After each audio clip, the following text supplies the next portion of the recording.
आपको स्वागत करुच्छे study platform study start को तेज आज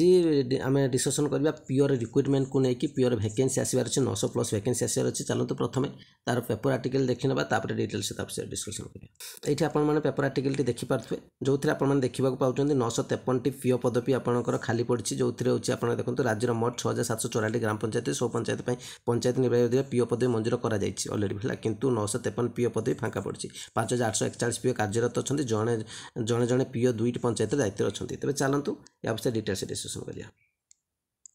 जमीक मुझे काली गोटे भिडियो करी आपंकर प्रत्येक मसरे आपंकर कौन हम निजुक्ति मेला हम और निजुक्ति मेला नुआ निजुक्ति आसवा पड़ो सेप्टेम्बर मसर आपंकर नुआ निजुक्ति आप देखा मुझे जोटा कहते OSSS होगा OPSC होगा और OSS तरफ सब सारा रिक्रुटमेंट देखा पाए सीजीएल रिक्रुटमेंट आसो आप पीओर आसो जूनियर असिस्टेंट जो पीओ देखते केवल 953 आपको आसो सी आनो ता सहित जूनियर असिस्टेंट मिसिक आसो पीओर क्वालिफिकेशन जब देखिए +2 आसे एथर कौन हम सब गुड़िक ग्राजुएसन कराऊँच तेज +2 थार पीओर रुहे और जब मुझे कह एज लिमिट आपंकर कहि 20 ରୁ 38 रहा पीओ और जूनियर असिस्टेंट 21 ରୁ 38 वर्ष आपंकर एज लिमिट रहा SC ST OBC होता है 5 वर्ष रिलैक्सेशन मिलवा कथा मिल और एग्जाम पैटर्न जब कह प्रिलिम रेन ऑनलाइन एग्जाम ठीक अच्छे तो ये अपडेट आपण और रिक्रुटमेंट बहुत जल्दी आसो आप देखा पाए जहाँकि मुझे पेपर आर्टिकल देखली एतिक अपडेट आप समस्त पाइबा चैनल को प्रथम थर विजिट करता एमती अपडेट पाइबा चाहते निश्चय चैनल सहित जोड़ी लाइक करेंगे शेयर करेंगे आप कमेंट शेयर प्रोवाइड करेंगे थैंक यू।